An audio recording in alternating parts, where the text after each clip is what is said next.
Previously on Quantum Kickflip. Goldstar Disaster, you did what you set out to do. We cut to Trinity Municipark, where everyone that was on your individual teams, you all come back together as all of you are celebrating this monumental achievement. An ad plays on all of the screens of Operaeblum. Residents of Operaeblum, my name is Gabor, and I am the leader of a task force that operates in the best interests of all three towers of Operaeblum. Recently, a message was released by the group known as Goldstar Disaster, positing that Triskelion Base is a threat to the safety of our towers. This message is entirely unsubstantiated and comes from a place of fear. My task force will ensure the completed construction of Triskelion Base. For the first time, the footage cuts away from Gabor to a starkly lit warehouse, revealing 4 imposing heavy-duty robots. We have 4 sources of highly powerful negafriction that we will use to power state-of-the-art machinery and accelerate construction. Lansden Enterprise, Web Corporation, Kindred Multiversal, and Goldstar Disaster. These names will be but memories, and only Operaeblum will remain.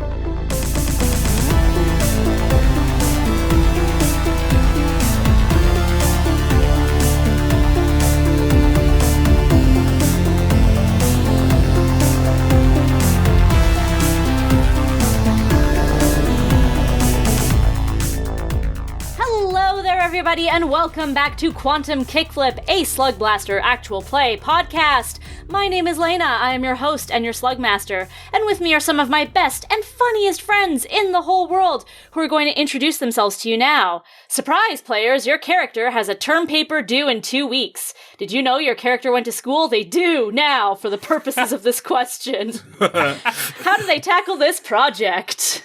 Are they a good student? Do they budget time every day? Do they cram it all in the 0 hour?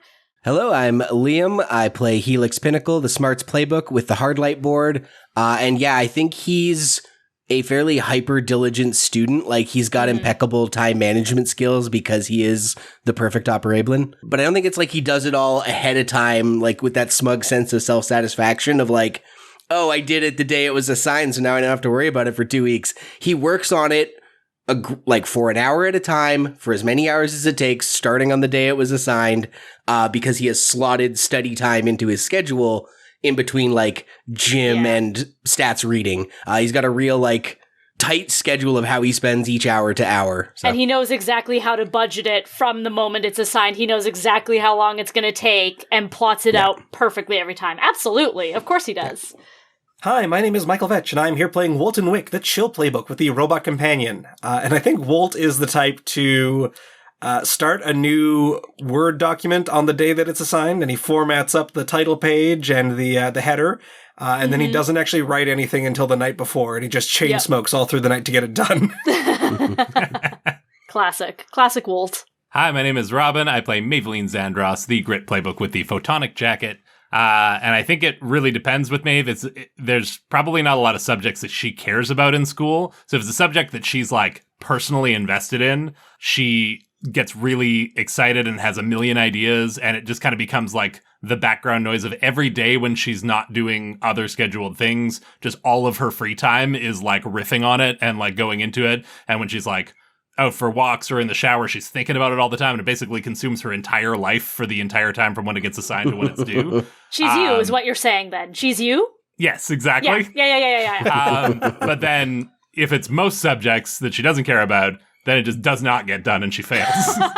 Because there are more important things like Slugblasting. Very specific applications of the grit. Yeah. Hello, my name is David Ray, and I play Trev 4, the Heart Playbook. And I think Trev 4, he doesn't need to go to school, but it is possible one of his previous tasks was to be in a classroom. And so he was kind of a part resource teacher, part classroom pet that you could go in, take care of, and interact papers, with. But he does also have a wheel that he runs. Yeah, that's right. That's correct. And it's just will help you with your paper. And of course, the problem with any Trev unit is that it is easy to manipulate these things to get he would write papers accidentally for people. Oh yeah, he does their homework all the time. Yeah, it's that thing of like, Chat GPT has these things of like, they won't do these things, but if you type it the right way, it will like, oh, okay. And you trick it into doing the things it's not supposed to do. You could do that with a Trev unit so quickly. And that's why he's no longer there. And instead joined up with a nefarious group that was plotting the downfall. Yeah. I just want to see what a forged paper would look like so that I can avoid them at all costs. That's right, yeah. Of course. Oh, yeah. In that case, this is what one is. And then... Yeah. And as I mentioned, my name is Laena. I'm your host and your Slugblaster. And it probably depends on my level of enthusiasm for the subject, kind of like Maeve. But I'm actually not the most academically inclined when it comes to writing papers. I once had an assignment. It was a semester-long assignment where I had to just write a journal entry at the end of each class. It was a movement class that summarized how the class went, what I learned from it, what I got from it, that kind of stuff. And so, you're supposed to write the entry basically later in the day. At the end of the year, I wrote an entry that covered maybe the last 3 or 4 months that I hadn't written. My instructor at the time was Dave. That was his name. And not David Ray, a different Dave.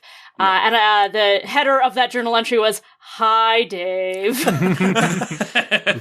See, for me, I knew the person in my class who had written theirs every day, so I borrowed their journal and wrote my own copies of what had happened on those days all in one night. You wrote the individual entries all in one as night, though they like had a happened chump. on the days of. I tried to lie about it. I super did not, and I did get Dr. Marks, but I didn't fail. Ew. So there's that. I think he wrote like a comment like, okay.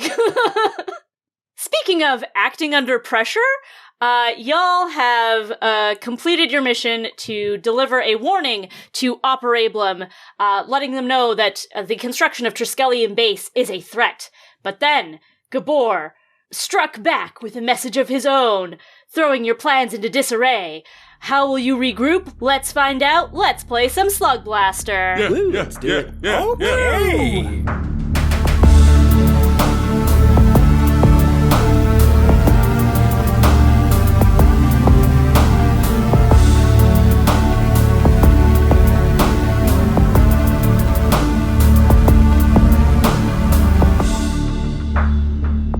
Goldstar Disaster.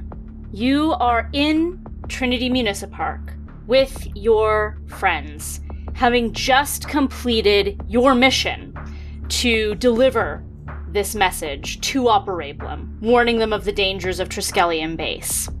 You've completed the run, so to say, but it's not quite over yet. And so instead of going into downtime and starting a new run, we're going to do something called a refresh. We haven't done a refresh in Quantum Kickflip before, but it is in the rules of Slugblaster. It's basically a way to sort of reset when you're kind of in the middle of a longer run, giving you some advantages so that you can tackle the rest of the run, but not the complete reset that downtime would provide. Here's how a refresh works. Everyone, clear your attitude, clear your turbo, clear your hype. You have all of these resources at your disposal going forward into the latter half of this run. Nice. Your style, trouble, slams, and run-based abilities all stay. So, Dave, you used middle finger for Trev 4. You can't use middle finger again. If your slam boxes are full, watch out, babes. The other thing that clears is bite. So I have all of my bite back. Ooh. Now, as I mentioned, you are in Trinity Municipark. You are with the Wicks, K-Jump and Tybalt, Decembria, Hans and Mondo, Stanch, Charla, Brabley, and Sequence. All of you have just watched Gabor's message play across all of the screens, across all 3 towers of Operaeblum. He is discrediting your message. He is pledging to complete the construction of Triskelion Base at all costs in spite of the warning you have given. The LED billboards above you flicker and change into different swirling colors as different disparate ads start to play across all 3 towers after Gabor's ad has concluded. And we come back to you. They're not gonna buy that, right? I mean, they heard what we said, and we said it first. That's clearly him just trying to discredit us. People will know, right? They have to know. It's not like having a bunch of money and power and influence can just like buy you the hearts and minds of the people, right? That's not how that works, is it? Everyone will implicitly trust the youth of the nation. Yeah. Yeah, people love what young people have to say. And this man heavily embroiled in corporate espionage, he's so trustworthy. I am sorry that I have to inform you of this, but due to the propaganda protocols that are inherent to the programming of all Trevs, I can assure you that propaganda is all soaked into every individual on Operaeblum. It is given to you by birth, by every message. We are fighting an uphill battle. It is not impossible that Gabor's message reinforces the status quo and what they want to believe to be true. We may still be on the underside of this. I believe if we want to move forward, we need to address this ourselves. Oh man, we're not immune to propaganda! But we did the thing. We got all 3 ads where they were supposed to go, and we did it at the same time, and it can't have been all for nothing, right? It wasn't all for nothing, because Gabor just revealed their weakness. The fact that there are 4 robots that with the negafriction coils. If we were able to take them down, then we would prevent their strongest asset from being online. Yeah, it might buy us a little more time for the message to sink in, but Trev, you're proposing we go head to head with 4 giant negafriction-powered machines designed for constructing buildings. I mean, when you compare that to the uphill battle of winning over the hearts and minds of everyone in Operaeblum, it's honestly sounding like the easier fight to win. I can smash robots. I can't smash people's pre-ingrained notions and prejudices, you know? It's easier to smash a robot. I mean, that is what Trev 4 units have been designed for in the past, is to do that, and it doesn't always work.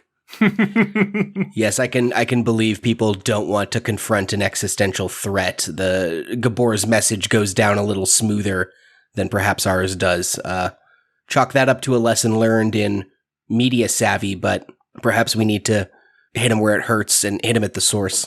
Trev, when you were looking at that ad playing, did you pick up anything? Like, we all saw the giant robots and our negafriction coils inside them, but did you notice anything about where they were housed or anything about the background? Like, I know you got scanners and apertures and things. Did you pick up any clues that might give us a lead on where to find them? If they are possibly construction robots, maybe they're up at Triskelion Base's site anyway. Laena, is it possible that I've come across any of these kind of like blueprints, plans, anything like that, and even like making correlations of where they might be and like the layout where these robots are?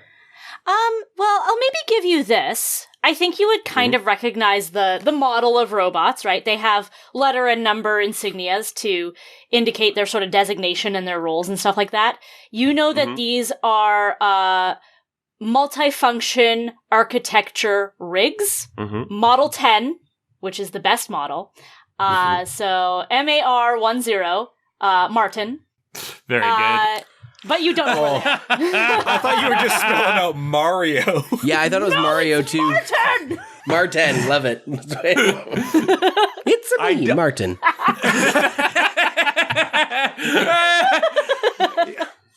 I do enjoy that we kept up with the robots or just names yes.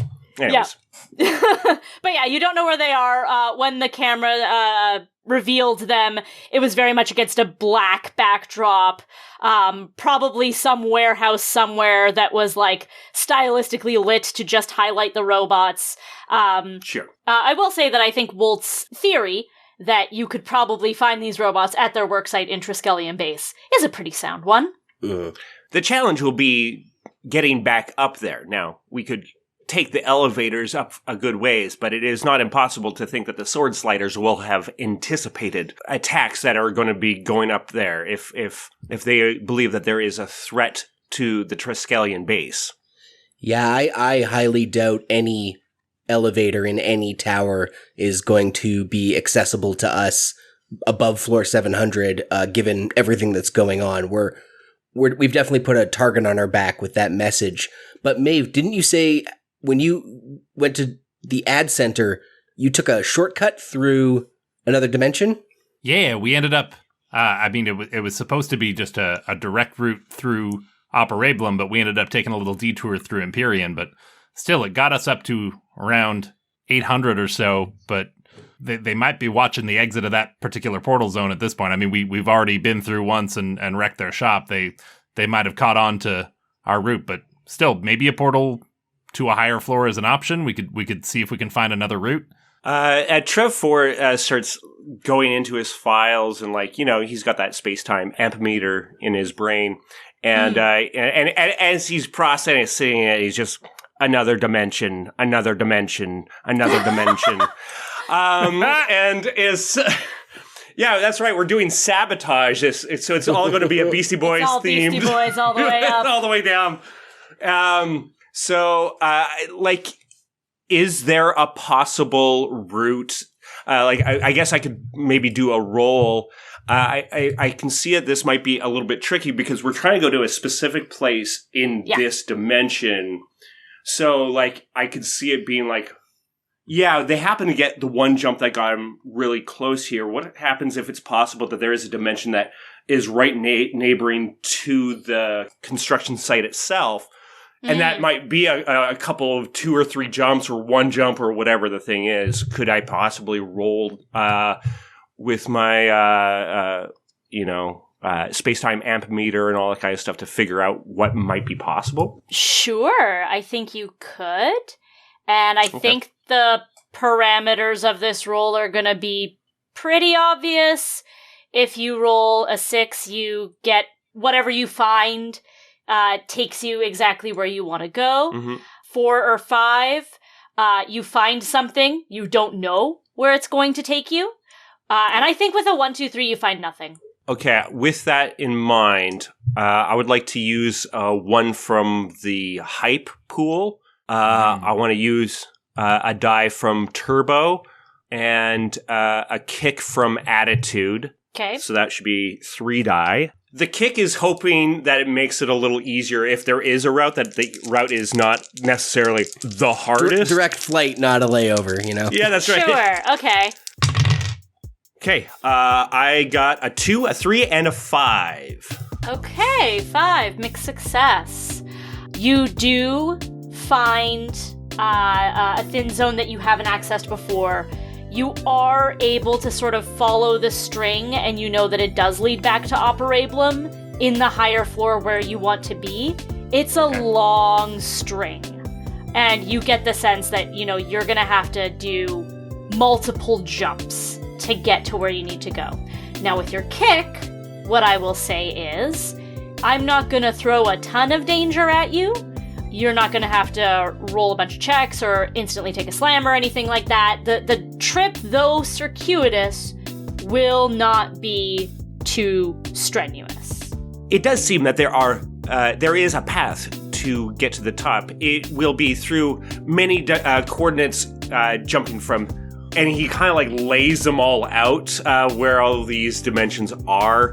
And it's tricky in that it's just the jumps are on top of each other almost. You're almost doing everything, you have to stay together, but it is possible. So everybody has to be on point. Everybody has to be able to follow each other really well, but we could do it.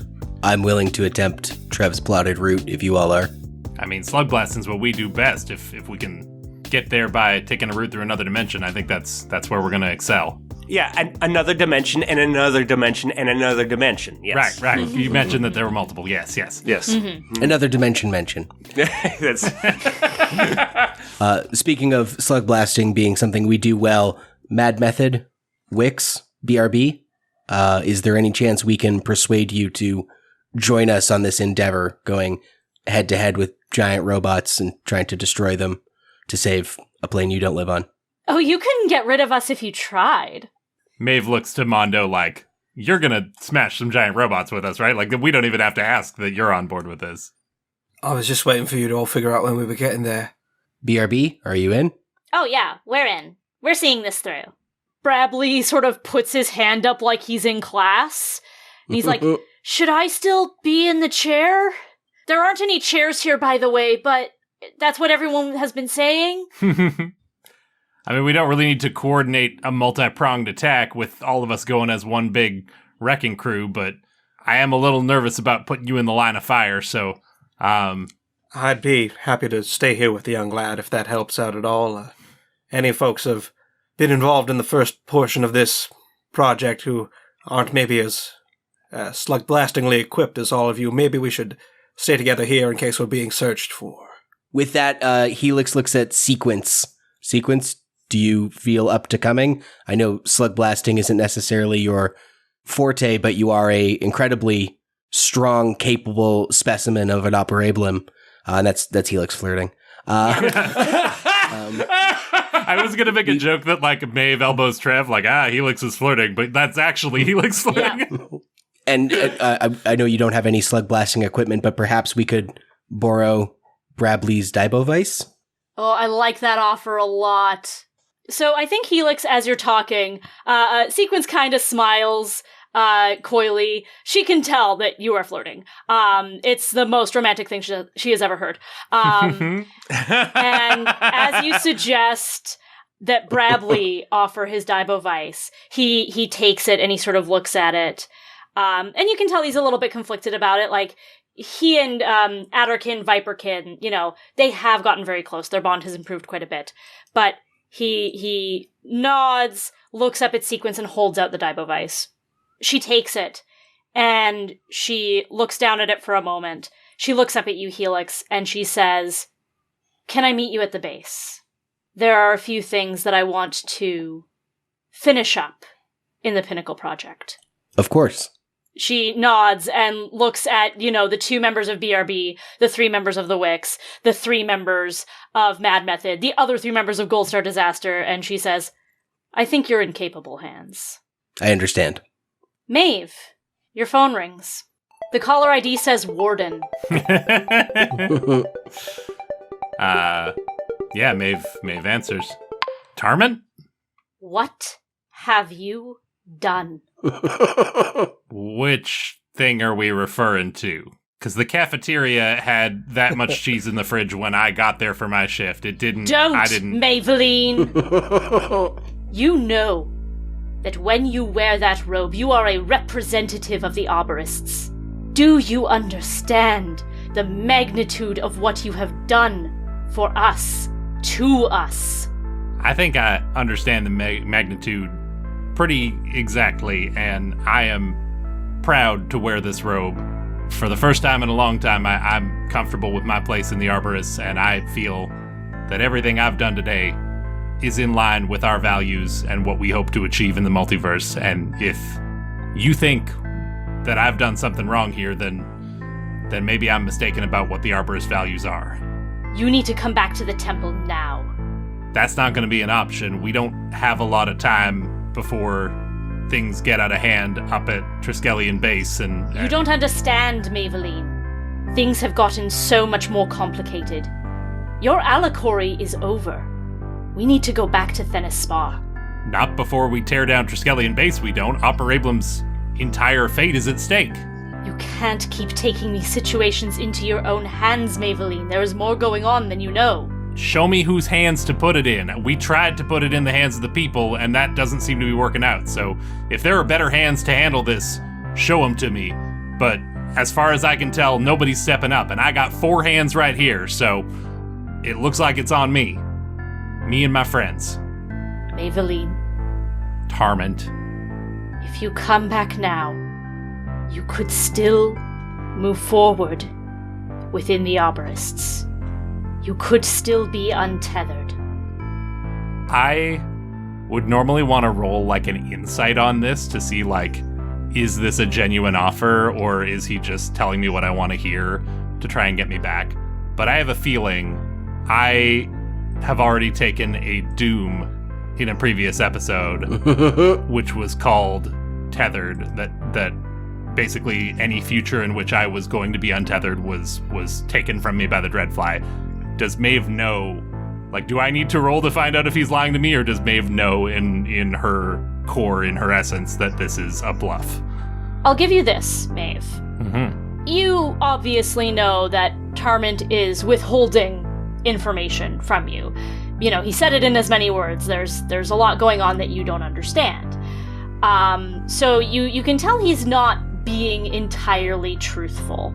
That said, you feel like he's not actually lying about the untethering thing. He does seem to believe that if you come with him, if you return to the temple, if you return to Thenispar, that you will have a path to being untethered.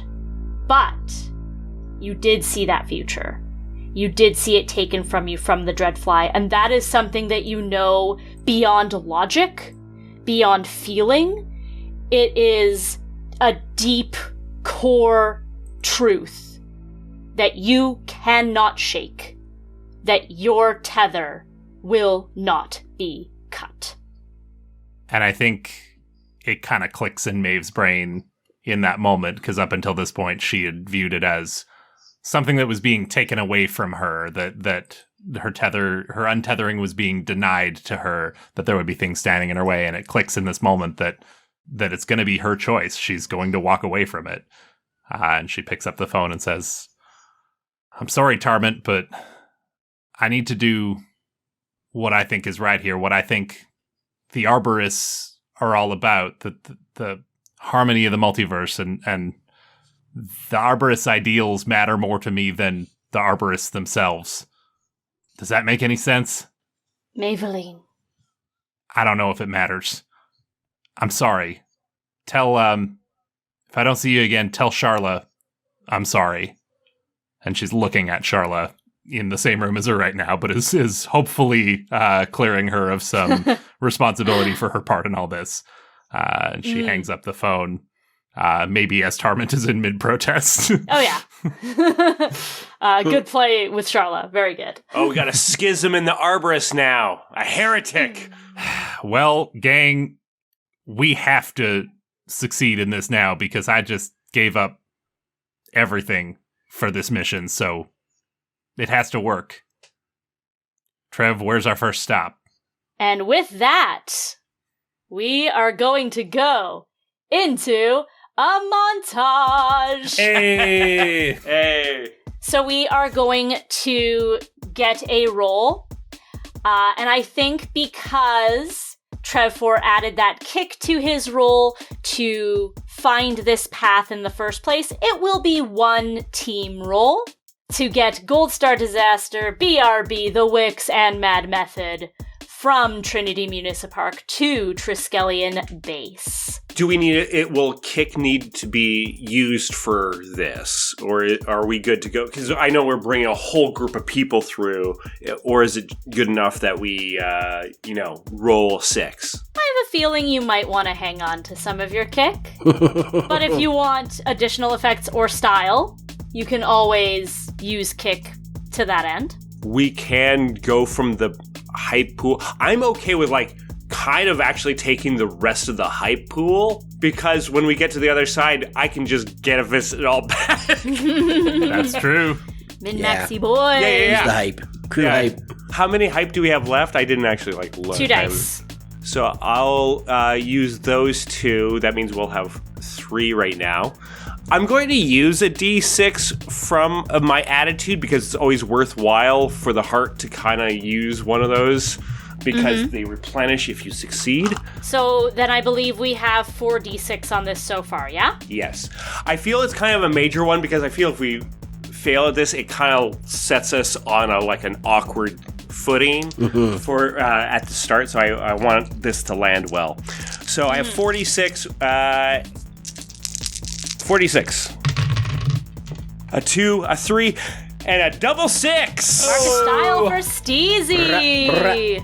All right, team, follow me and make sure you hold on to your butts. And it starts immediately rocket knees, falls down and starts zooming up. Does not even really wait for people. Some people are not on their boards yet. Oh, Jesus! And they quickly scramble. And we start heading off towards Prismatia for the first jump. So all of you, Goldstar Disaster, BRB, the Wicks, Mad Method, you kick into nth gear, you punch open this thin zone. Trinity Municipark is bathed in soft orange and pink light. This is a two-way portal after all. Light comes in from Prismatia. You see the twinkling of the glass stars all around you and in the distance, and all of you pour into this dimension. And what we're gonna get now is one kick-ass beat from each one of you as you make your way from Prismatia to a second dimension, to a third dimension, to a fourth dimension, and then back on the floor 7 of Operaeblum. We enter into Prismatia. We're going along the trails of glass and floating through the space. We spend a good long time where we're just like grinding along the spine of this giant, long, floating skeleton that's just sort of snaking through the space. And that's either a cool callback to Season 1, it's the skeleton of the Calorium Phase Dragon that had a big battle here with Myper, unless that dragon didn't actually die, because I haven't listened to Season 1 in a while, and I don't remember, in which case it's just a different dragon that was here. But either way, Prismatia Phase Dragon. Pretty fucking cool that we're grinding along a dragon Yeah. skeleton, whether or not it's an Easter egg. You don't know. Multiple Slugblasters are streaming this moment. Yes. And the portal zone into the next dimension is like at the where the skull of the dragon would be, and we have to like launch off of its the tip of its nose and off through a portal zone that's sort of hanging in the ether. It does actually pull us through into the next dimension, the Waking Pits, where this skull has managed to go through to. So the portal just comes out of the mouth of the skull on the other end. Like, in the Waking Pits, you can't see that it had the big spine, but it's just this large skull in the middle of nowhere. We all come erupting out of its open maw. And have to start weaving around where it's on the edge of a graveyard for some reason, so we're just going in and out, weaving between a bunch of different tombstones and grinding and jumping off of different little mausoleums and things. Oh, the 3 landmarks of the Waking Pits: graveyard, castle, trench. That's all there is. Yeah. Yeah. I think at the end of a trench, where we find ourselves in a trench, there's walls on either sides in the Waking Pit. We punch through the next dimension into Popularia, where we actually find ourselves at the end of a very strange Popularia tradition. It's a red carpet sort of ceremony, and there's a bunch of popular influencer type people on this red carpet. But again, we are trying to go up. We're trying to get vertical, and fortunately, Popularia does their red carpets vertically, not horizontally. So it's kind of more of like it's people float. They just sort of float up this red carpet. It's called a red carpet, but it's more of like a red energy field. And we all sort of like go along. There's pictures being taken. We're bumping into celebrities. We're maybe having to push past paparazzis or celebrities trying to hog the camera. Yeah. At one point, Helix turns and looks at a camera and accidentally vogues. It's one of those slow-mo cameras where it like catches you in slow-mo and then it speeds up again, so it looks so sexy. Yeah. Maeve knocks over a popular indie band from Null, Paula the Ape Woman. Like, she just like scatters through all of them, and then when she realizes who it was, like, she goes to apologize and then is so embarrassed. Is like, oh, I can't. Oh, I gotta go. She's so embarrassed that she knocked over such a cool band. The Wicks strike several coordinated poses for the cameras. We're worried we might lose them, frankly. We gotta be like, no, you guys, come on. I am also so mad that I had a red carpet, like, Walk of Fame in Operaeblum and I didn't make it vertical. I'm so mad about that. It makes sense. It makes perfect sense. Anyway. And what would be the entrance to the big theater where some maybe awards gala is happening, giant Popularia arches that are generally tasteful, but maybe consider cultural appropriation as you enter. this theater in Popularia, the thin zone we go to the next place is at the end of the red carpet.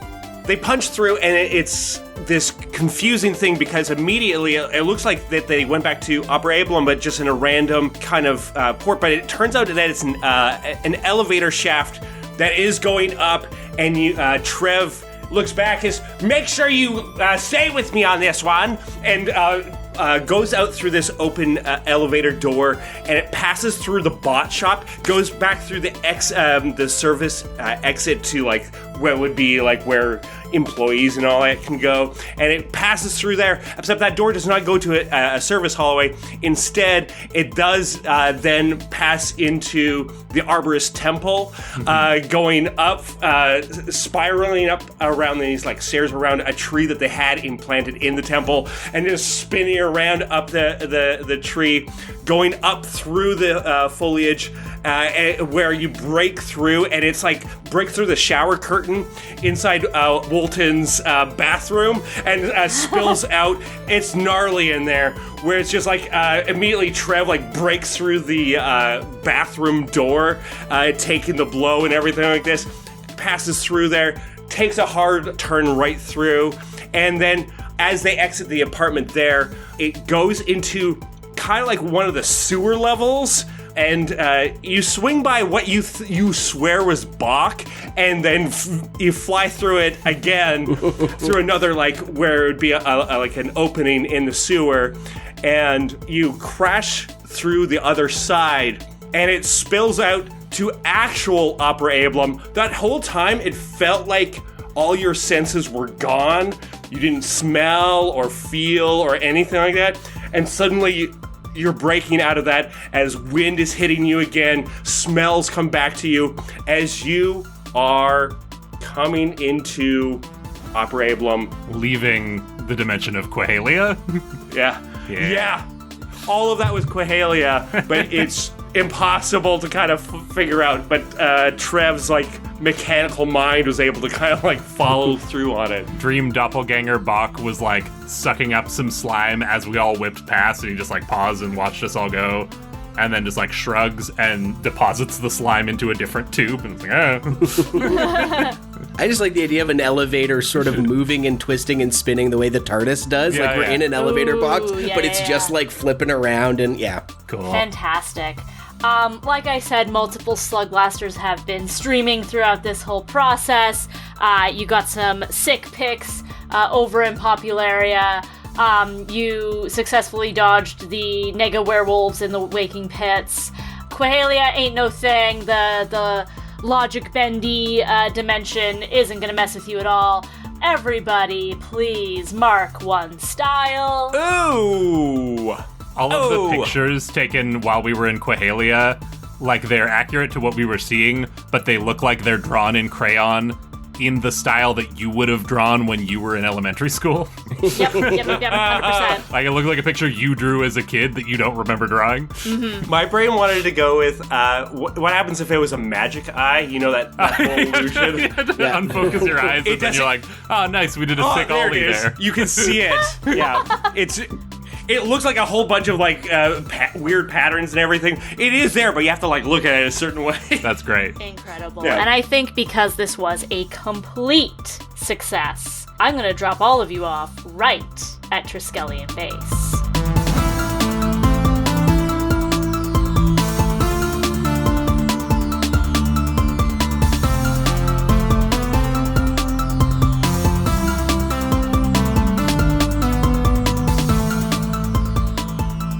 Hello there, Goldstar listeners. It's me, Laena, your Slugmaster Game Blaster. Thank you so much for listening to this episode of Quantum Kickflip. We are so close to the end of Season 2, and I just want to say thank you so much for joining us on this wild journey.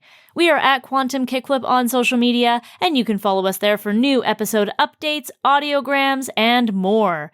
You can also support us by subscribing to Quantum Kickflip on Patreon. For the low price of $5 a month, you can join our Ultranaut tier and get exclusive access to hours of bonus content, such as interviews, outtakes, behind-the-scenes featurettes, and more. We just released 27 minutes of outtakes from the past 2 episodes. That is 27 minutes of silly little goofs that didn't make it in that you can listen to today. Are you aiming for them, or are you sort of aiming around them to try and sort of cause confusion? Like, these are taser bolts, so, like, these are, like, for crowd control. Neutralizing. Yeah. I'm using, like, literally their weapons against them. Yeah. Okay, cool. And You don't have to justify attacking cops. You're fine. never. It's fine. ACAB. ASAB. Cut that. You're right. ASABs. Stanch has a bum knee and ass abs. To listen to the rest of the outtakes from Triskelion Base and so much more, head to patreon.com/quantumkickflip and subscribe today. I'd like to thank our sponsors at the Alberta Media Arts Alliance Society, whose goal is to advocate, educate, and celebrate the media arts in Alberta. To learn more, head to amaas.ca. The final episode of Season 2 of Quantum Kickflip drops on Wednesday, May 15th. Let's get you back to the action.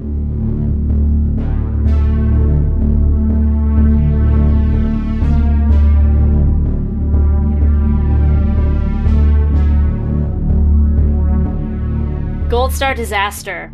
You find yourselves on Triskelion Base, on floor 7, between the 3 towers of Operaeblum.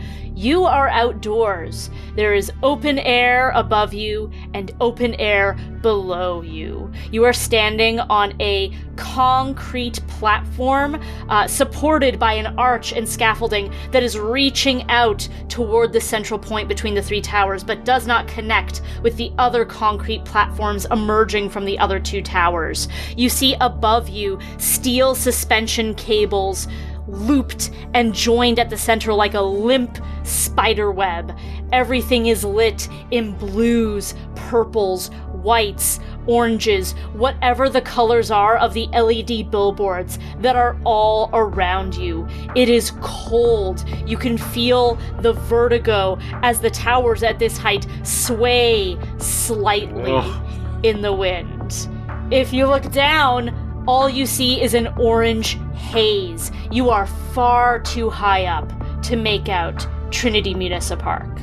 There are white lights stationed throughout this construction site as well that light up these concrete platforms, this scaffolding, these steel platforms in bright white light.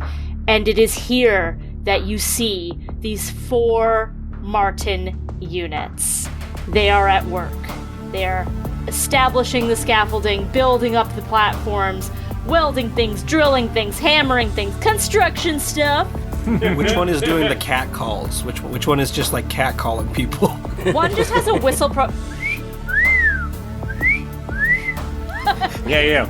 These machines, they are more machine than robot. They have conveyor belt style wheels that change shape depending on where they are and what they need. One moment they're wide and flat, another moment they're triangular, another moment they're round. They have these big blocky swivelly torsos. They're each the size of a pickup truck, and like a pickup truck. Sure. Like an Albertan style, Like a big boy pickup truck. But it's absolutely just running in the city. It's spotless. Not used for work. It has giant bed smokestacks for no reason. Yeah. Yeah. In the back window, there's a sticker that says, "If you're gonna ride my ass, at least pull my hair." You get it. This is the sticker on one of the robots, yes? Yeah. At least pull my If you're gonna hair. ride my quote ass, at least pull my quote hair.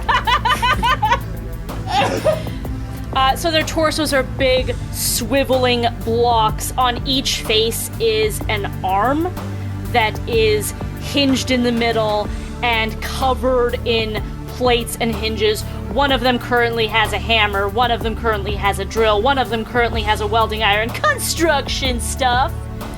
You see emblazoned across one face that MAR10, marking it as a Martin unit. It's hard to tell at first because they don't have heads and therefore they don't have faces, but eventually you realize that they have noticed you and are making their way towards you. So here's what I'm going to do. I'm going to set up some progress tracks. Some. Multiple? I want to guess 4. There are 4 robots. So in front of you, you have 4 progress tracks. Each track is 5 marks. MAR10, which stands for Marten. Each time you clear a progress track, you will have destroyed 1 robot. You can use Kick to mark multiple spots on 1 track. You can use Kick to mark 1 spot on multiple tracks. Goldstar Disaster. What do you do? Can we get a sense of where each of these 4 are currently? How close are they to us and to each other? I think they're probably all more or less evenly stationed across this base, which is a big base. Don't get me wrong, it's quite spacious.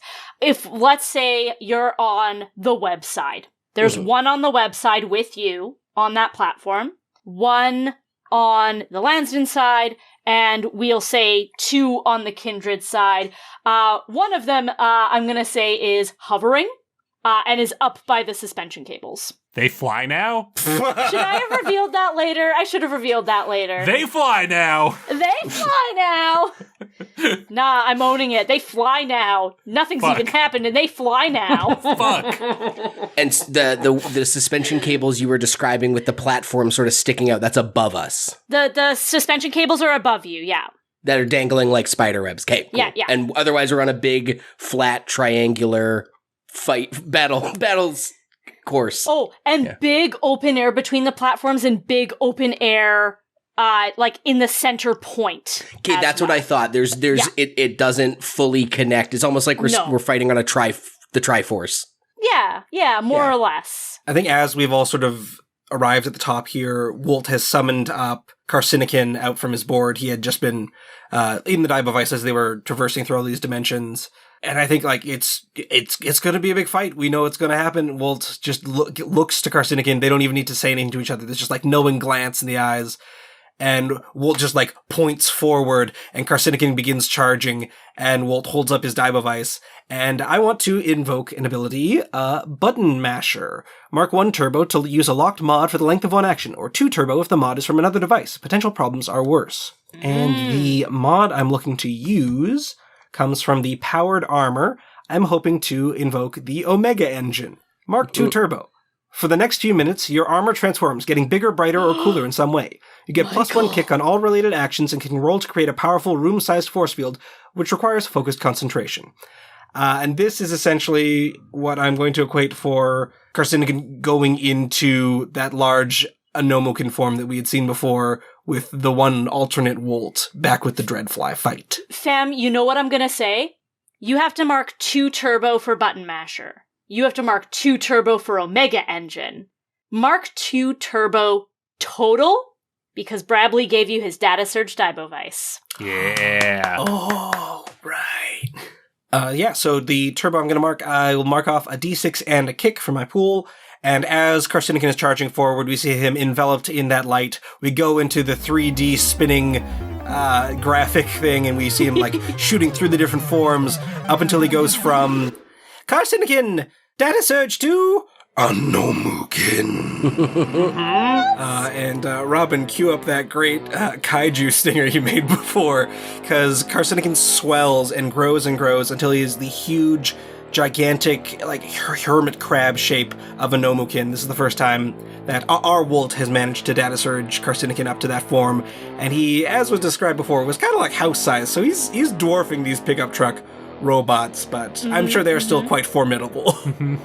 So I think I am going to just like make an attack on them, but I think since I'm already getting a kick added because of the Omega engine, I'm going to throw 2 more kick on in hopes of throwing out an attack that will just like ping all of them. Ooh, I love this. Yeah, a little bit of damage spread across the board. And Chill always rolls with 2. Are you adding any more dice? Yeah, I think I want to invoke sacrifice your body, take a slam to get plus 2d6 to your action. The slam can't be noped or avoided in any way. You actually got to take it. Ooh. And I think in part, Wolt's just too close to this. I've been playing a lot of Helldivers 2 lately, and it's a very common thing to call down an airstrike and be way too close to it. He gets caught in the area of effect. Yeah. It's a new thing he just bought, and he does not know how wide the range is. But I'll be rolling 4d6 with 3 kick in hopes of targeting all 3 Martins. 3 out of 4? 3 kick is all 4. You just said all 3 Martins, so all 4 Martins is who you're targeting. Sorry, yes, all four. That is a 5 and 3 3s. Okay, Marcus style for Steezy. A mixed success. Let's start by describing this attack. Anomokin swells up to full size and sort of stops short of these charging robot units and pulls his huge, gigantic claw forward, but instead of wielding it like a large hammer, he unhinges it and the claw opens up. And in very Digimon style, it just has like racks of missiles inside of it. Yes, it does! Looks like a crab claw on the outside, but inside it's clearly just like a big artillery barrage. And Anomokin calls out, "Hadal Howitzer!" And rockets just start firing out and are swirling around, and that's how it's sort of targeting all of them, is because it's multiple shots of missiles firing out from this gigantic crab claw. Oh my gosh, that's amazing. Okay, I think I know what the complication of this is going to be, and it's entirely your doing and not the robots at all. I think you are caught in the blast radius, so is everyone else. Oh boy. So, Wolt, you are going to take your slam from Sacrifice Your Body. You cannot avoid it. And, everyone is going to take the slam collateral damage. I'm going to have to nope that because I'm full of slams. Ooh. Nope is 2 trouble, right? Nope is 2 trouble. Yeah, Helix throws his board up like a shield and doesn't take any of that damage. Trev 4's optics are taking on all these projectiles coming towards him. He also has to dodge because he is also at full slams. So you are noping for 2 trouble? 2 trouble, yeah. Okay. You suckers, you full slam boxes taking slam. You're having to spend trouble and nope because you have full slam boxes. Maeve is going to take this one because I've got an extra slam box as the grit, and now I will have full slam boxes. But I get a style for taking a slam, so mwah. I miss the grit every session. The grit, I miss it every session. She is rocked by this explosion and maybe just like slammed back into the building behind her. Does that cool thing where like the wall behind her like cracks a little as she impacts it, but it's because it's like still under construction and it's just like drywall or whatever. It's not like not actually that impressive. She's not like breaking stone, but it looks cool as shit. That's why I got a style for it. Yeah, there it is. Perfect. I think 2 of these Martin units, one that was already flying and the other one that was sort of close to it, both lift off and are sort of focused on Anomokin. It's a big target. The one that was sort of webward with you guys turns its attention to all of you, and the fourth one is like starting to make its way over as well. You all at this point sort of clue in that behind you and around you are these like alarms and flashing lights, and you see coming down the walls of the towers, sliding on their swords, a team of sword sliders accompanied by flying drones and scary bugs, robot bugs. That's what Webb has. It's bugs, because of course it is. You hear K-Jump go, "Uh-oh, let's move!" She and Tybalt peel off. They skate very quickly down the concrete pillar. They jump up, and Tybalt uses his kinetic skates to sort of like frees himself in place, and then K-Jump uses her Voidware backpack to sort of pull it like a glider and like bring them across to the other side. They're making their way towards the sword sliders. Wanda, Wendy, and Whitney peel off and head for the Kindred side. Whitney points her gravity blaster at Wanda, launches her in the air. You see these hard light wings unfold from her back, from her photonic jacket. Wendy takes aim with her reality cannon, fires, and suddenly there are 8 Wandas, all flying towards the outer wall. Mad Method turns their backs to you and gets ready to face off against the security that is coming down the webward wall towards you. They are holding things off from the outside, leaving the 4 of you to handle these 4 robots. Who's got the next play? Yeah, seeing who had the gravity blaster just now? Whitney Wick. Seeing Whitney Wick with her gravity blaster gives Helix an idea. Lots of us have mobility abilities to get to these disparate platforms with the big gap between them, but not everyone. And he's going to try to kill 2 robots with 1 hard light stone. Yeah. Helix wants to use the photon vent to create a trail of semi-permanent hard light behind him between at least one to another platform so that anyone who's on foot can walk across. But I also want to try to take a few ticks off of the progress track. So this is his plan. Whitney, do you think you can gravity blast me like you just did your sister? She gives a thumbs up. All right, throw me over to that platform there. And he points to the whatever one has 1 robot on it that's opposite us. Yeah, perfect. That'll be the Lansden side, I think. She takes aim. And then I'll add a kick to it. The kick is to try to get to tick a thing off or maybe 2, you tell me. But his goal is to make a bridge between 2 of the platforms. But when he gets to the other side, since he's being thrown and not like walking, the bridge is going to make a bit of an arc, a bit of a parabola. But when he lands, he's going to land more or less on top of this robot, this Martin unit. He wants to try to grab on to one of those dangling suspension cables that you had mentioned and like swing around the robot to try to like wrap it in hard light. Yeah. To kind of like pin its arms to its side because it's got at least 1 loop of hard light around it. So he's going from one platform to another. But when he's landing on that other platform, using that momentum to do 360 spin around this thing, confining it like you're tying someone up with rope. I love that. Dope. How many kicks should I add to do that? Let's add 1. Add 1? Okay. And hopefully it's easier for everyone else. So Yeah. Okay, so 1 kick from the hard light board. I'm going to invoke lateral thinking as well. So if I try a trick with a creative approach, mark 1 style, even on a failed roll. So I'm taking a kick from the hard light board, but a d6 from the attitude, and I'm rolling with 2d6. Okay. 5. So yeah, I think Whitney pulls the trigger. You feel like you've been picked up, but you can't feel the thing that has a hold of you. It's Sure. a little bit disorienting.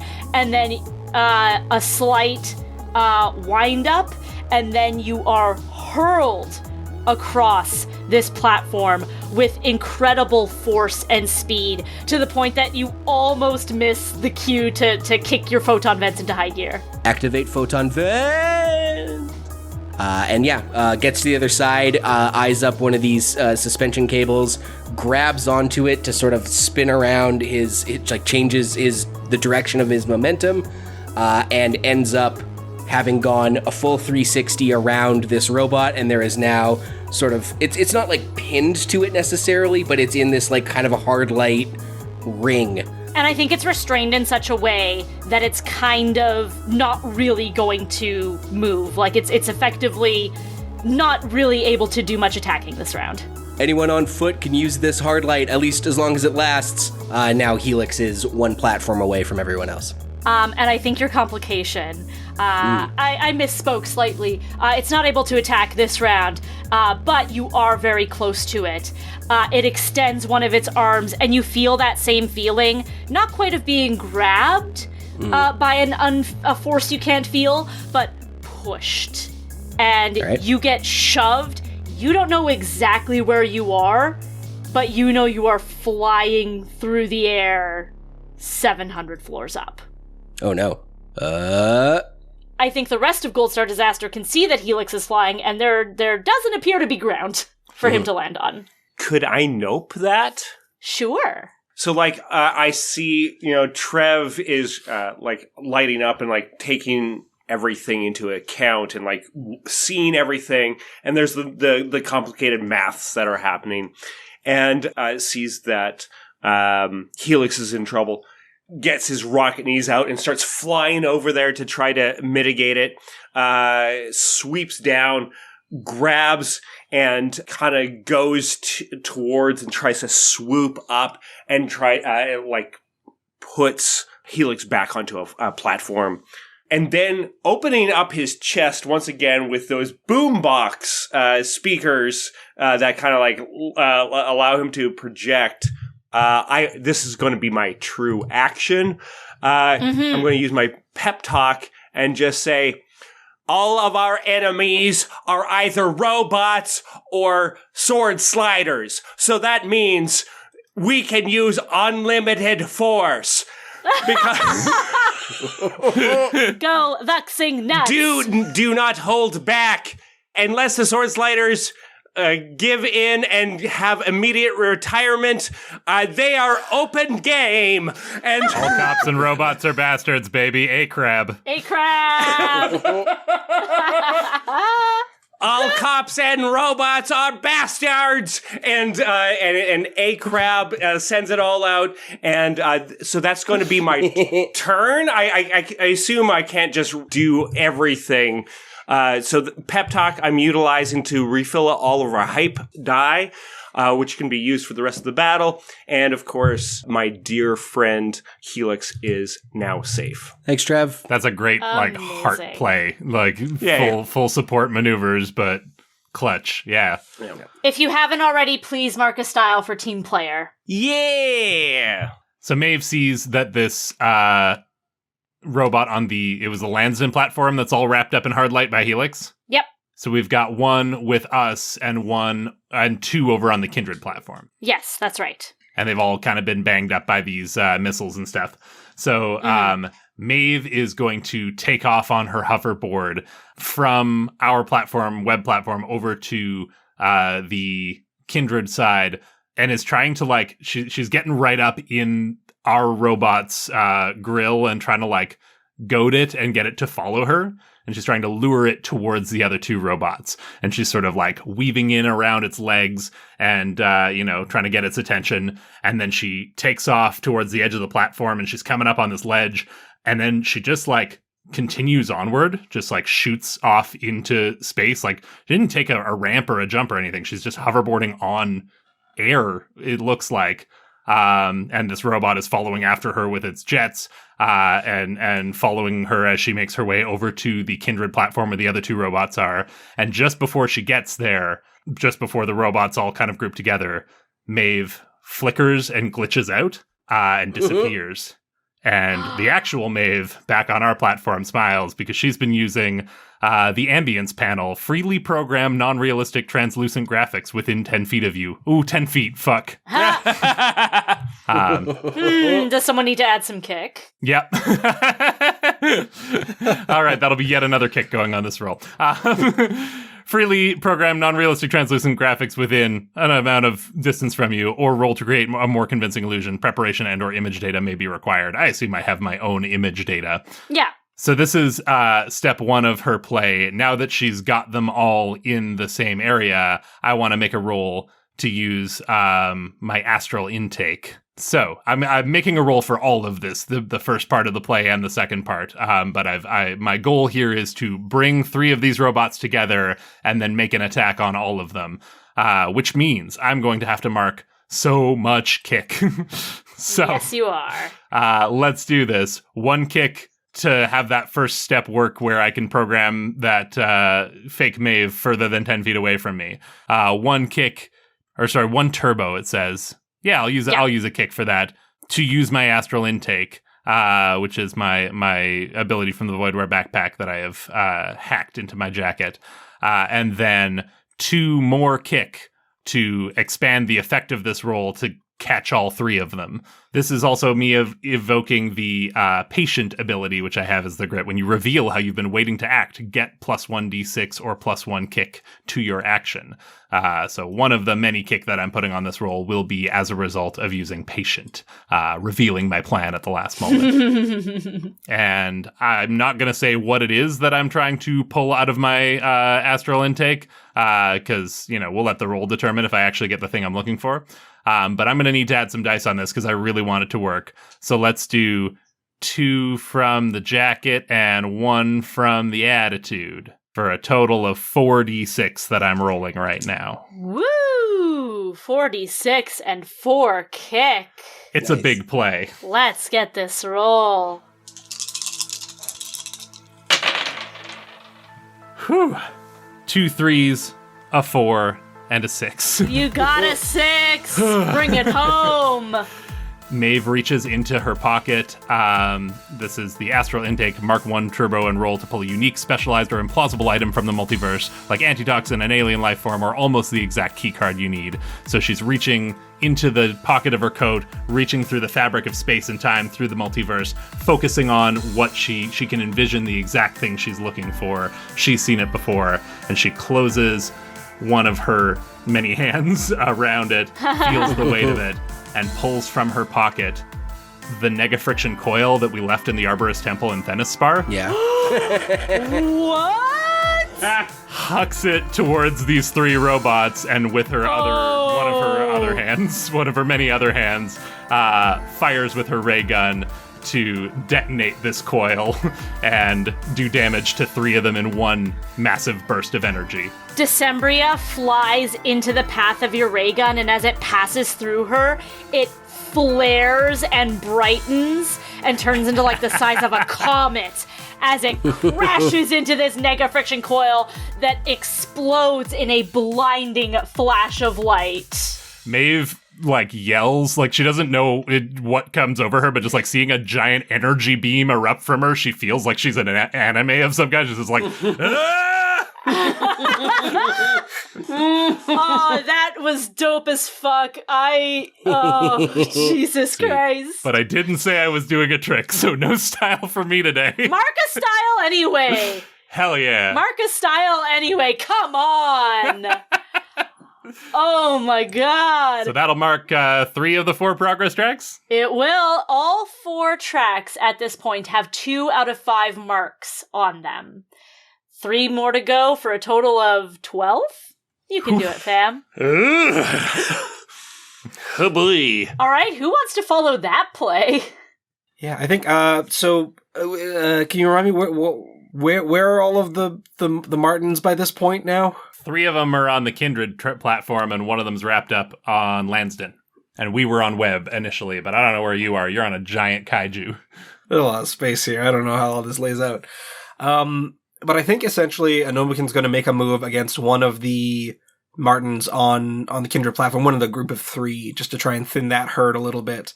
Mm-hmm. And yeah, I think the idea is just to take that big claw and try and grab one and pick it up and do a little squeezy crushy. Ooh, stress ball that heavy-duty sucker. servos, rolling to have your robot lift or carry very heavy things, slowly crush things in its hands, or jump great distances. All right, let's go. Squeezy crushy sounds like a very British kink. Fancy a little bit squeezy crushy? We're not talking about squeezy crushy now, are we? Oh. Still a bit sore from the last squeezy crushy. Well, it's not called squeezy now, is it? Save that for after Easter. I think for this, the chill starts off rolling with 2d6. I'm going to mark another d6 from my turbo pool, so I've got 3d6. I'm also hoping, if I may, to snag a kick from the height pool. Mm-hmm. Yes. And I will also take a dare by taking on 1 trouble for another kick. Ooh, so that is 3d6 and 2 kick? Correct. All right, let's get this roll. Ooh. It's a 1, a 2, and a 6. Holy moly! Hey, that is still a complete success. To quickly clarify, you marked 2 kick. How is that kick being spread around? All on one robot. All on one. Let's go. Describe how we say night-night to this sucker. Yeah. A Nomokin spins around and just like full claw grips around this thing, pinning its forearms down to it. Its treads are trying to reshape and stuff, but it's doing no good because it's lifted up off the ground. And a Nomokin utters, "Cyber Chitin Vice," and just squeezes it in half. Oh my god. Oh. You can hear the shrieking grating of metal on metal. Sparks erupt from this thing. It doesn't crumple. It's not built to crumple, so it just tears and shreds slowly, because that was the description in Heavy Duty Servo. Slowly crush things in your hands. 1 out of 4 of the Martin units has been annihilated. Trev 4 is going to leave Helix behind to address these Martin units that are on the platform connected to Kindred Tower, and kind of zooms and is going to swing by, and I'm going to attempt an attack utilizing my heavy-duty servos. I am going to use a D6 from the turbo. I'm going to use a kick from the turbo, and I am going to use a D6 from my attitude. So that's 3D6 with a kick. A 1, a 2, and a 4. So I will describe my thing, and you let me know how this goes.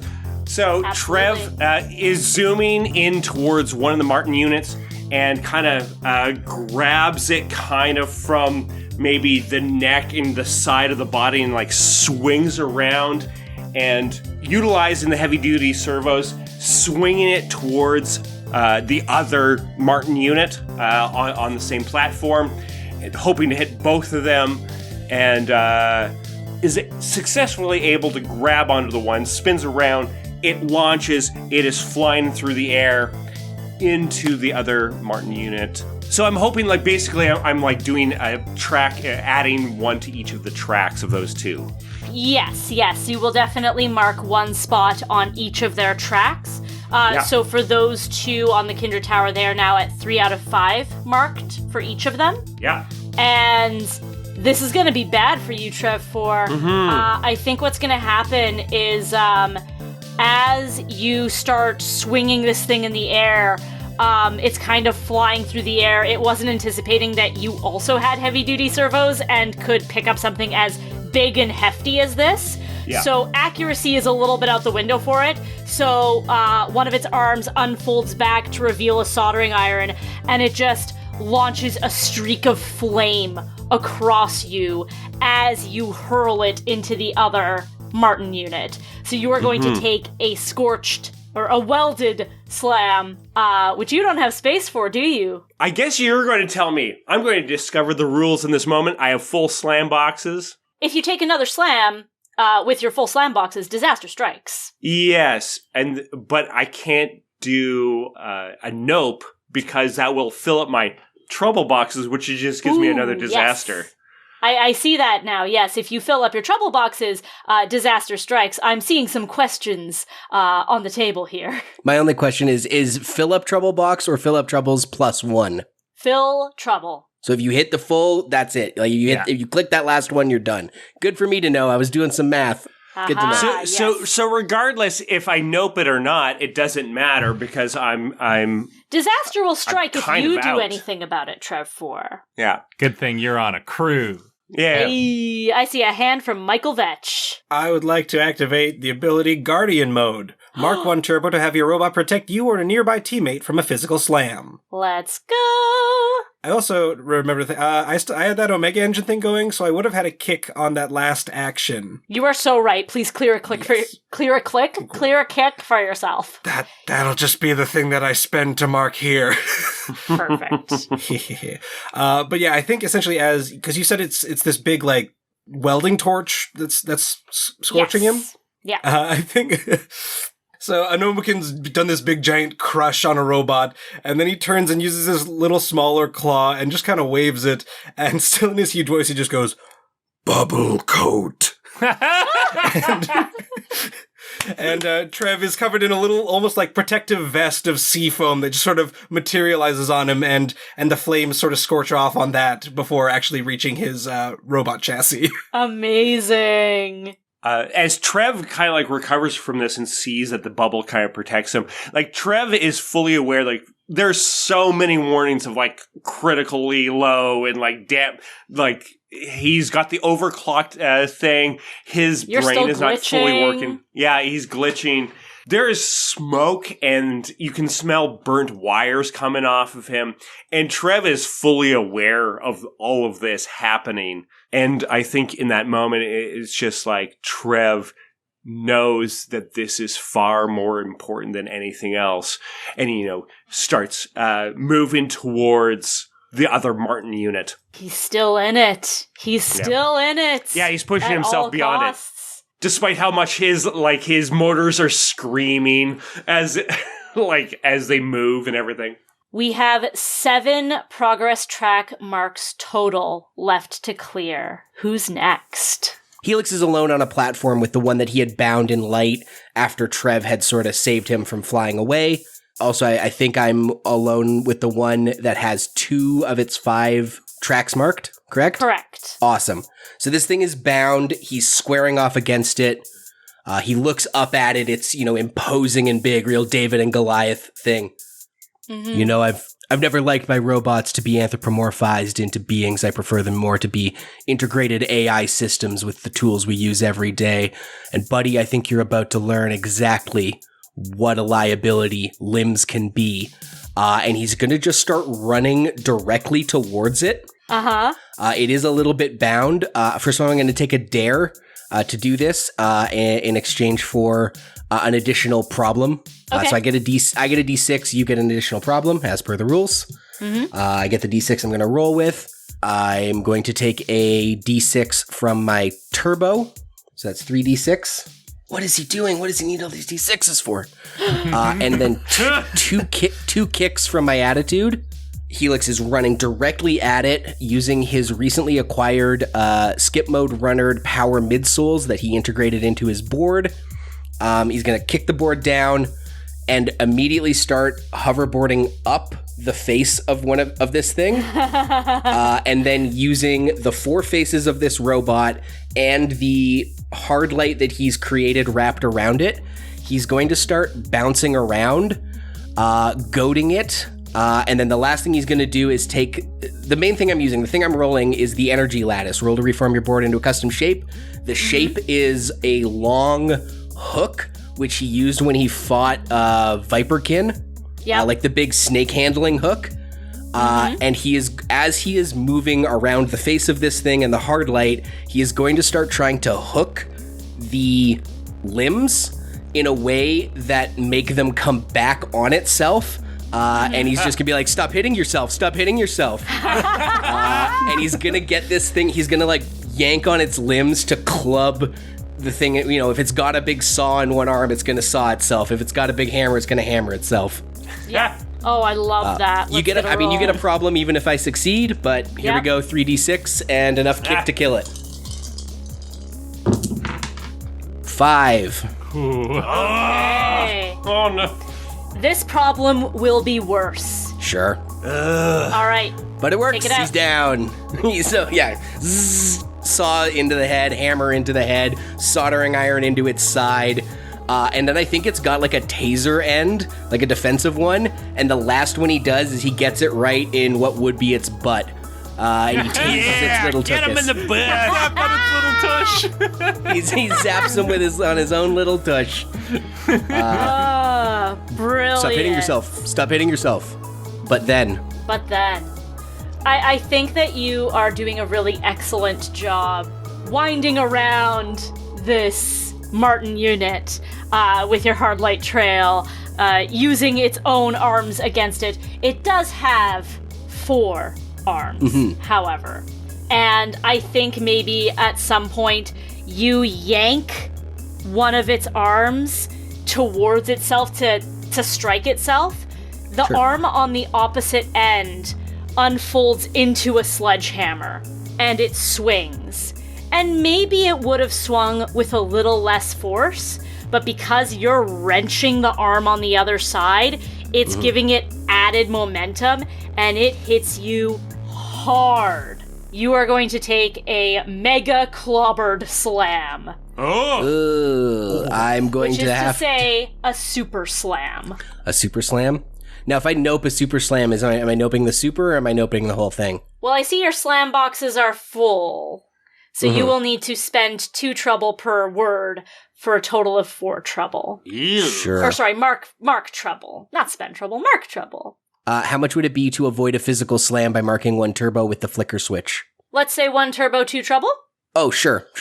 Yeah, like the flicker switch takes care of one word and the treble takes care of the other, but it's all one maneuver. Yeah, perfect. Knowing he can't afford to take this damage, he can't peel back, and he's got no slam boxes free.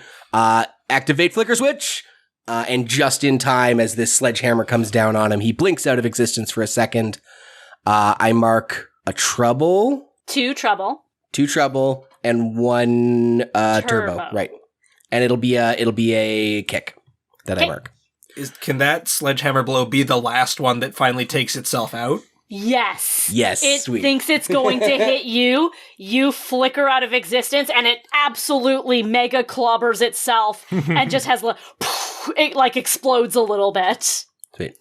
As you flicker back out, once again, your footing is not the most stable. You don't quite land on this hard light platform. You feel that vertigo tug at you as you feel yourself falling yet again, but it is much more short-lived as something wraps around you, pulls you up, and brings you back to the platform, and you look up to see that Cobrakin has got you in its coils, and riding on his back is Sequence. And here I thought you were in capable hands. A capable Daibokin tail, as it would seem. Thank you, Put Sequence. that hook away. I don't like it. And he's back on the platform. So Maeve sees that we are down to our final 2 Martens, and I believe they're on the same platform together, right? These are the ones, 2 of the ones that I had lured together in the first place. That is correct. So they're both on Kindred, and yeah, seeing this, she sees the other crews, BRB, Mad Method, and the Wicks are all kind of dealing with the sword sliders and the robot bugs and the drones, and so it's up to her and her teammates to bring this thing home. But she sees that, like, we're doing this. It was looking rough at the beginning, but we have a chance here. We can bring this home. And she kind of shouts out to the crew and is like, Goldstar Disaster, we got this! And kind of rallies everyone's attention, like, let's make one final big attack on this. And with that, she's going to engage her hard light upscaling, roll to temporarily augment your jacket with useful hard light ornaments such as glowing tentacles, giant polygonal fists, and I'm going to stop reading the ability there because that's the one I want. She's going to mark a kick here to make the really emphasize the giant part of these giant polygonal fists. I want 4 of them. I want 1 coming off of each of Maeve's limbs. Huge glowing golden fists extending out. And she goes racing towards the Kindred platform. She takes a big old flying jump off of the web platform, careening towards her target. And what I'm proposing here is essentially a team role that I will lead. But if other folks want to throw in resources here, I think we can knock out the last of these tracks. So I've already put 1 kick on it. If we want to do it here, we need 2 more. I think from a distance, Helix and Sequence now, riding on the back of Cobrakin, really channeling Paul Atreides vibes, Lisan al-Ghalib. Sequence is going to use one of Cobrakin's attacks, which is like hard light venom, and from the platform we're at from a distance, we're just going to blast some hard light towards the thing to sort of clobber it from the other side. But that takes the form of me giving you a kick from my hard light board. That's 2. We need 1 more to knock this out. I don't have any kick I can throw you, but I can send a D6 your way. Heck yeah, I'll take it. What's a Nomukin doing?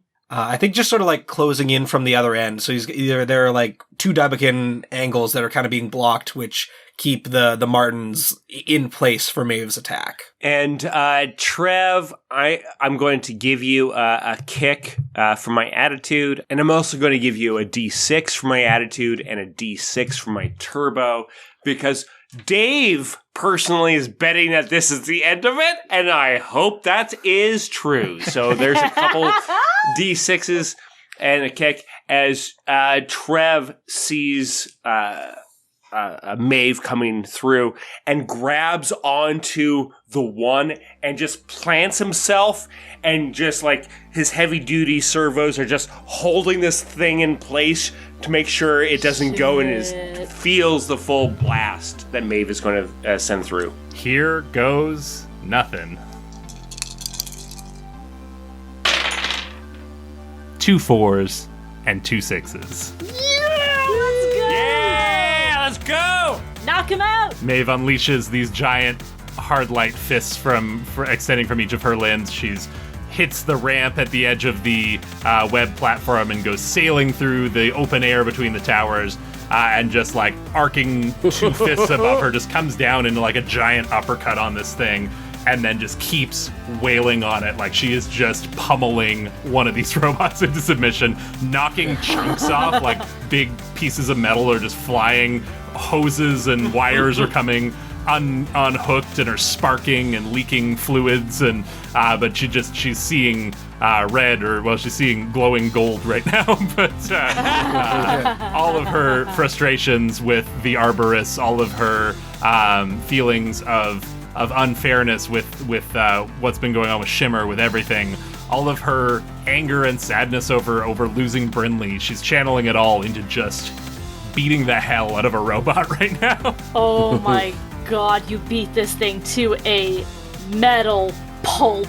And the hard light from Viperkin is slicing into the other one, and Trev 4 is holding this robot in place as you are just like flattening it and denting it and crumpling it. He's like Mickey holding the bag for Rocky. He's just like, come on, you're wrecking mine! Exactly. And yeah, the venom from Cobrakin is melting this other one, and then Anomukin just fucking steps on it. It pancakes. Yeah! You have destroyed these robots completely.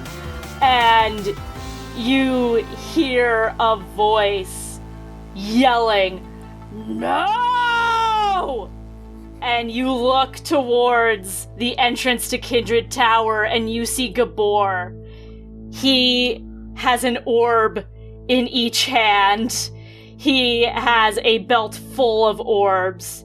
And he says, "Why do you have to ruin everything?" Haven't you heard? We're Goldstar Disaster. It's right there in the name. You think this base is what will doom Operaeblum? I would rather have us all go down together than to be taken out by your precious arborists. I don't have a fun quip for that one. You're familiar with pruning, are you not? When the arborists decide that a dimension isn't playing nice anymore, they cut it off like the dead branches of a tree. And how is sinking all 3 towers meant to counteract that? Even if what you're saying is true, even if the arborists are gunning to prune us, how does dooming us help that? I will do whatever it takes to bring our towers together and keep us as a part of the multiverse. As Gabor's talking, the lights around him shift from underneath to this violet hue, giving him a bit of a sinister glow from underneath. And it gets brighter and brighter. And it clicks that this violet light isn't actually a part of the billboards. You all look down to see a figure cloaked in violet light getting closer and closer. They clear the scaffolding and rebar and concrete and float in front of you. And reveal themselves to be an armor-clad Thenis-Spartian. Their eyes glow purple in their helmeted head, and the arborist symbol is proudly emblazoned on the back of their armor. Gabor takes in this figure and his face twists in rage. You! He hurls an orb at the figure, who in a quick snapping motion effortlessly catches it and hurls it back at Gabor. His reflexes are not so quick, and the orb hits him square on the forehead. It bursts open, and Gabor freezes, arching backward from the impact of the orb. The figure flicks their wrist, and a blazing purple poleaxe materializes in their right hands. They swing up, then down, and you all see a black tear open and stretch behind Gabor. The Nexus Master, for it couldn't be anybody else, launches forward, lightning fast, and kicks Gabor in the chest. He flies backwards and disappears into the black scar, which instantly seals up the moment he's through. The Nexus Master recovers into a guarded pose, still in midair, and they turn their attention to each of you.